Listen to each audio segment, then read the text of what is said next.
रहे नेटवर्क 10। मैं हूं आपके साथ काजल ठाकुर। प्रधानमंत्री नरेंद्र मोदी ने स्वतंत्रता दिवस के मौके पर लाल किले की प्राचीर से देश को संबोधित किया। पीएम मोदी ने 90 मिनट के अपने इस 10वें संबोधन में 10 साल की सरकार का हिसाब दिया है। इसके साथ ही पीएम मोदी ने कहा कि इस समय हम जो फैसला लेंगे वो 1000 साल तक भारत की दिशा और भाग्य को लिखने वाले होंगे। पीएम ने कहा कि लाल किले की प्राचीर से 2047 तक देश को विकसित राष्ट्र बनाने का लक्ष्य रखा गया है। और इतना ही नहीं, पीएम मोदी ने अपने संबोधन की शुरुआत में ही मणिपुर हिंसा का जिक्र किया और राज्य में शांति स्थापित करने की अपील की। पीएम मोदी ने भ्रष्टाचार, तुष्टीकरण और परिवारवाद को विकास का दुश्मन बताते हुए खत्म करने की अपील की।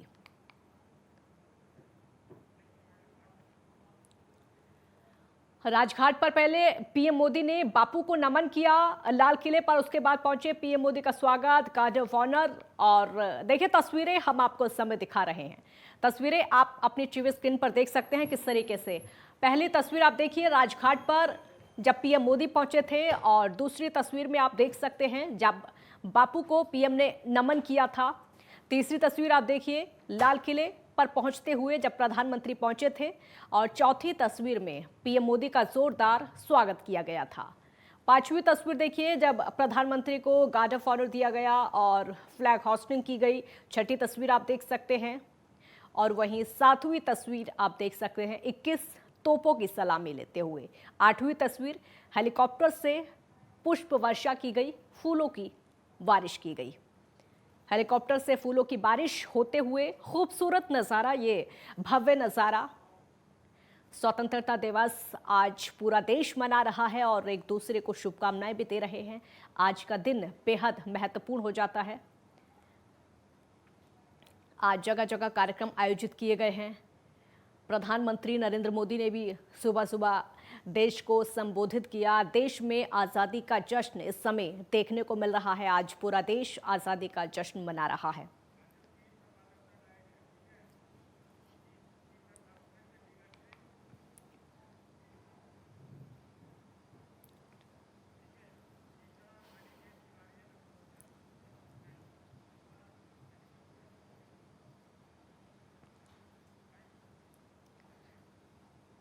ईशा ठाकुर चंडीगढ़ से हमारे साथ जुड़ी हैं और अनिकेत तिवारी इस समय लखनऊ से हमारे साथ दो संवाददाता जुड़ गए हैं। ईशा, सबसे पहले आप ही का रुख करेंगे। आज पूरा देश आजादी का जश्न मना रहा है, क्या कुछ देख पा रहे हैं, क्या कुछ कार्यक्रम आज हैं?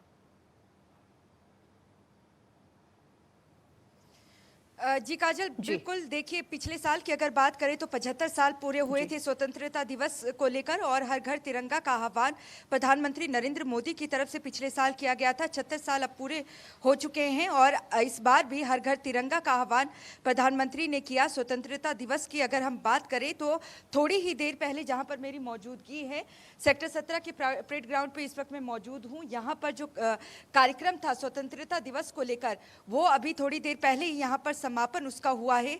ध्वजारोहण की अगर बात करें तो यहाँ पर चंडीगढ़ के प्रशासक और पंजाब के जो राज्यपाल है बनवारी लाल पुरोहित, वो यहाँ पर पहुंचे थे। उनकी तरफ से यहाँ पर ध्वजारोहण किया गया और कई सांस्कृतिक कार्यक्रम भी यहाँ पर हुए हैं।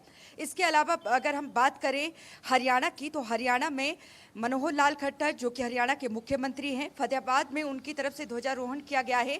अपने भाषण में एक जिक्र किया है उन्होंने कि लिंगानुपात, जिसके लिए जाना जाता था, हरियाणा की बेटियों की जो संख्या है वो काफ़ी कम है पुरुषों की अपेक्षा। और ऐसे में जब 2014 में सरकार सत्ता में हरियाणा में भी आई थी और केंद्र में भी जब मोदी सरकार सत्ता में आई और बीजेपी की हरियाणा में, तो उस दौरान बेटी बचाओ बेटी पढ़ाओ अभियान हरियाणा की पानीपत की धरती से ही बीजेपी की तरफ से इसका आह्वान किया गया था प्रधानमंत्री नरेंद्र मोदी की तरफ से। तो ये लिंगा अनुपात का एक जिक्र किया है मुख्यमंत्री मनोहर लाल खट्टर ने। उनका कहना है कि एक समय ऐसा था हरियाणा में 2014 से पहले जाना चाहता था कि पुरुषों की अपेक्षा जो युवतियों और महिलाओं की जो संख्या है वो काफ़ी कम है। तो ऐसे में अब बराबरी पर आ चुका है हरियाणा, और जो महिलाएं हैं वो कदम से कदम मिलाती हुई नजर आ रही हैं। लाल किले की धरती पर प्रधानमंत्री नरेंद्र मोदी की तरफ से भी अपनी स्पीच में और अपने भाषण में इसका जिक्र किया गया है कि नारी शक्ति को किस तरीके से आगे बढ़ाना है। दूसरी तरफ अगर हम पंजाब सूबे की बात करें तो पंजाब के मुख्यमंत्री भगवंत मान पटियाला पहुंचे थे। वहां उन्होंने ध्वजारोहण किया और साथ ही एक ऐलान किया कि 1 साल के भीतर पंजाब को नशा मुक्त बनाया जाएगा। पंजाब उस युवाओं की धरती है और जिसमें मुख्यमंत्री की तरफ से अपने भाषण में ये जिक्र किया गया है कि जिस देश में अगर किसी ने सबसे ज़्यादा अगर बलिदान देश के लिए जो शहीद हुए हैं वो पंजाब की धरती से हैं और पंजाब के युवा हैं, और अभी भी देश के लिए निछावर होने के लिए जो पंजाब के युवा हैं वो आगे हैं। लेकिन पंजाब की एक सबसे बड़ी समस्या है कि पंजाब के युवा तो छोड़िए, जो युवतियां हैं वो भी अभी नशे की चपेट में हैं। एक ऐलान पटियाला से ध्वजारोहण के तुरंत बाद मुख्यमंत्री की तरफ से किया गया है। भगवंत मान का कहना है कि 1 साल के भीतर पंजाब को नशा मुक्त बनाया जाएगा। और आज की जो नजर काजल टिकी हुई थी वो हरियाणा में भी टिकी हुई थी। वो इसलिए जिस तरीके से हमने देखा कि 31 जुलाई को जो जलाभिषेक यात्रा निकाली गई थी, क्योंकि सावन का महीना है और इस बार ऐसा संयोग है कि 2 महीने तक सावन का महीना मनाया जा रहा है। 31 जुलाई को जब नूह में जलाभिषेक यात्रा निकाली गई थी तो विशेष समुदाय की तरफ से वहां पर पथराव किया जाता है श्रद्धालुओं के ऊपर। हिंसा इतनी भड़क जाती है कि 9 जो जिले हैं हरियाणा के वो उसकी चपेट में आ जाते हैं। नूह में अभी भी कर्फ्यू है, हालांकि ढील जरूर दी गई है। नजरें इसलिए टिकी थी कि कानून व्यवस्था को लेकर विपक्ष लगातार घेर रहा था और ये सवाल खड़े हो गए थे कि खट्टर सरकार कानून व्यवस्था को कायम रखने में सक्षम नहीं है। नूह को, मेवात को योगी आदित्यनाथ को दे देना चाहिए। लेकिन अब की मौजूदा स्थिति, खासकर आज की अगर बात करें तो नूह में ध्वजारोहण आज के दिन किया है कैबिनेट मंत्री जो कि परिवहन मंत्री हैं मूलचंद शर्मा, उनकी तरफ से। और ठीक उस मंदिर में भी वो पहुंचे हैं, नल्हड़ शिव मंदिर जो कि प्राचीन शिव मंदिर है, वहां पर उन्होंने जलाभिषेक किया जहां पर फायरिंग की गई थी और बवाल इतना मच गया था कि लोग बहुत ही ज्यादा भयावह स्थिति में आ गए थे। और हिंदू, क्योंकि 20% वहां पर रहता है, वो पलायन वहां से कर रहे थे। बिल्कुल ईशा, आपके पास लौटेंगे, आप हमारे साथ बने रहिए। ईशा, लौटेंगे आपके पास समय। अनिकेत भी हमारे साथ समय बने हुए हैं। अनिकेत, बताइए आज क्या कुछ देखने को मिला? आज पूरा देश आजादी का जश्न मना रहा है। स्वतंत्रता दिवस है। लगातार बात की जाए प्रधानमंत्री नरेंद्र मोदी की या फिर उत्तर प्रदेश के मुख्यमंत्री योगी आदित्यनाथ की, तो उन्होंने साफ तौर पर ये दिशा निर्देश दिए थे कि उत्तर प्रदेश में इस बार का जो 15 अगस्त का जो कार्यक्रम है वो मेरी माटी मेरा देश की थीम पर मनाया जाएगा। और यही कारण है कि तमाम ऐसी कार्यक्रम आज देखने को मिले। हालांकि मुख्यमंत्री योगी आदित्यनाथ ने आज 9:15 बजे आज विधानसभा के सामने से राष्ट्रीय ध्वज को आज सलामी दी है। उसके बाद ही तमाम कार्यक्रम का आयोजन किया जा रहा है। हमारे साथ इस समय ज्ञानेंद्र भी जुड़ गए, लौटेंगे अनिकेत आपके पास। ज्ञानेंद्र, आज पूरा देश आज़ादी का जश्न मना रहा है, जगह जगह कार्यक्रम भी आयोजित किए गए हैं। प्रधानमंत्री ने भी आज देश को संबोधित किया और बहुत सारी उसमें बातें कही। आज क्या कुछ देखने को मिल रहा है उत्तराखंड में, कैसे जश्न मनाया जा रहा है जगह जगह? देखिए काजल, उत्तराखंड की अगर बात करें तो सबसे पहले मुख्यमंत्री आवास में मुख्यमंत्री पुष्कर सिंह धामी ने सुबह 8:30 बजे ध्वजारोहण किया। उसके बाद जो भाजपा का प्रदेश कार्यालय है वहां एक कार्यक्रम रखा गया था ध्वजारोहण को, जिसमें कि प्रदेश संगठन महामंत्री अजय कुमार के नेतृत्व में पार्टी कार्यालय में ध्वजारोहण किया गया, जिसमें पुष्कर सिंह धामी सूबे के मुख्यमंत्री उपस्थित रहे। और जो मुख्य कार्यक्रम था उत्तराखंड का ध्वजारोहण को लेके वो स्वतंत्रता दिवस पे परेड ग्राउंड में रखा गया था देहरादून में, जिसमें कि मुख्य कार्यक्रम में मुख्यमंत्री पुष्कर सिंह धामी ने ध्वजारोहण किया। और इस दौरान वहां पे पूर्व मुख्यमंत्री रमेश पोखरियाल निशंक, टिहरी सांसद महारानी लक्ष्मी शाह समेत तमाम जो गणमान्य लोग हैं वो उपस्थित रहे। साफ तौर पे अगर हम देखें तो इस दौरान मुख्यमंत्री ने जहां स्वतंत्रता दिवस की पूरे प्रदेश भर के वासियों को बधाई दी, तो दूसरी तरफ पिछले 9 वर्षों में जो केंद्र और राज्य सरकार ने उत्तराखंड के अंदर काम किया है उनको गिनाने का काम किया है। साफ तौर पे अगर हम देखें तो 9 वर्षों में तकरीबन 1.5 लाख करोड़ की जो योजनाएं हैं वो उत्तराखंड को मिली हैं, जो कि मुख्यमंत्री पुष्कर सिंह धामी ने अपने संबोधन के दौरान कही। और इसके अलावा मुख्यमंत्री पुष्कर सिंह धामी ने साफ तौर पे उत्तराखंड के अंदर जो बड़े कानून लाए गए हैं, बड़े निर्णय लिए गए हैं, उनका जिक्र भी किया। साफ तौर पे धामी ने कहा कि प्रदेश के अंदर धर्मांतरण कानून, इसके अलावा नकल विरोधी कानून, इसके अलावा जमीनों पे जो भू माफियाओं का शिकंजा होता था उस पे रोक के लिए सरकार जो पहल कर रही है, ये तमाम बातें अपने संबोधन में उन्होंने जिक्र किया। और साफ तौर पे प्रधानमंत्री का उन्होंने आभार भी व्यक्त किया कि राज्य को तमाम जो योजनाएं दी हैं, राज्य के अंदर जो योजनाएं संचालित हो रही हैं, और ऐसे में तमाम ऐसी बातें राज्य स्तर की जो योजनाएं हैं उनको लेके भी मुख्यमंत्री ने की है। इसके अलावा अगर हम देखें तो स्वतंत्रता दिवस पे उत्तराखंड पुलिस के 6 जवानों को सम्मानित भी किया गया है मुख्यमंत्री के हाथों, जिसमें कि जो देहरादून की एसपी सिटी सरिता डोभाल हैं, इसके अलावा जो रुद्रप्रयाग की एसएसपी हैं, तमाम ऐसे अधिकारियों को सम्मानित किया गया है जिनका जिक्र मुख्यमंत्री ने संबोधन के दौरान किया और जो पदक है वो देते हुए सम्मानित भी किया।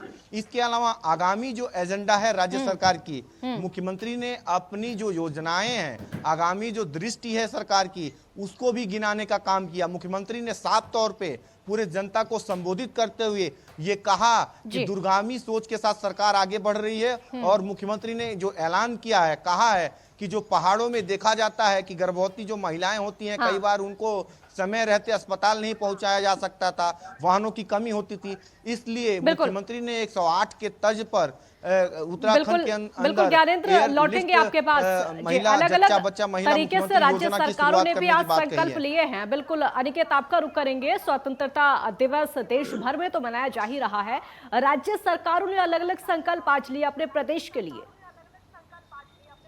देखिए काजल, अगर बात की जाए उत्तर प्रदेश की या फिर मुख्यमंत्री योगी आदित्यनाथ की, तो जैसा कि मैंने बताया, इस बार उत्तर प्रदेश में जो स्वतंत्रता दिवस मनाया गया वो मेरा माटी मेरे देश की थीम पर मनाया गया था।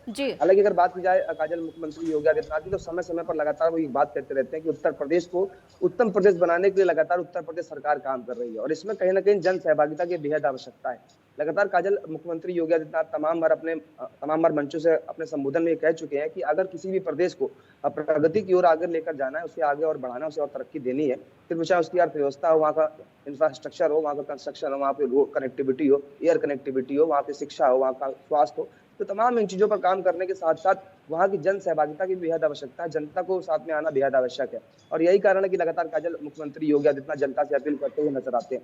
हालांकि मेरा माटी मेरी देश कला को थीम रखने का उद्देश्य इतना था कि उत्तर प्रदेश में जो कलाएं जो छुपी हुई है, जो लोग हैं जो मिट्टी के बर्तन बनाते हैं या मिट्टी से तमाम उन कलाकृतियों को उकेरने का प्रयास करते हैं, इससे कहीं ना कहीं उत्तर प्रदेश की संस्कृति सभ्यता देखने को मिलती है। और यही कारण है कि लगातार ये प्रयास किया जा रहा है कि उत्तर प्रदेश में उन लोगों को आगे लेकर लाया जाए जो अभी पिछली भूमि आप पीछे की लाइन में बिल्कुल लौटेंगे। अनिकेत आपके पास लौटेंगे। हमारे साथ इस समय अजहर जम्मू कश्मीर से जुड़ गए हैं और ज्यादा जानकारी के लिए। अजहर, आज क्या कुछ नजारा जम्मू कश्मीर में देखने को मिला, कैसे आज आजादी का जश्न मनाया जा रहा है?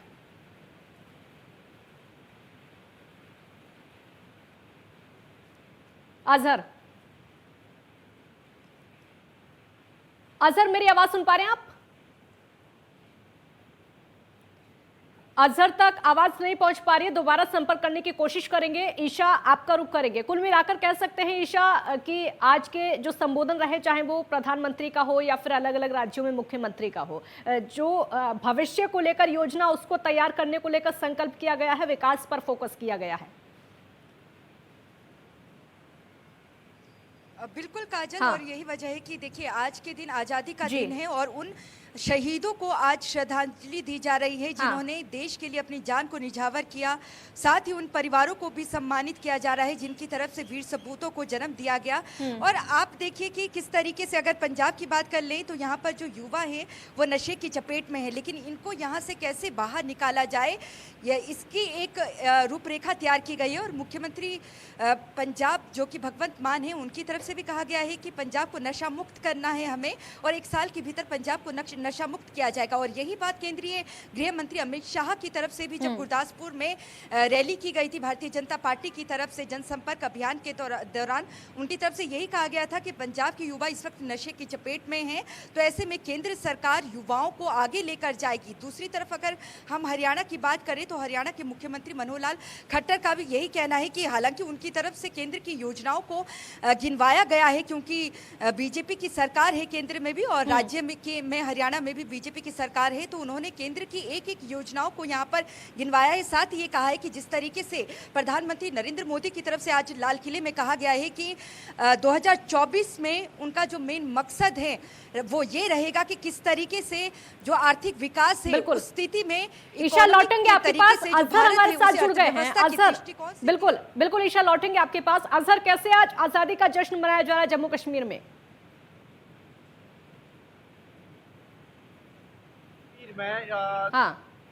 के बाद जी जो है यौम बड़ी तकरीबें अंजाम जी जो है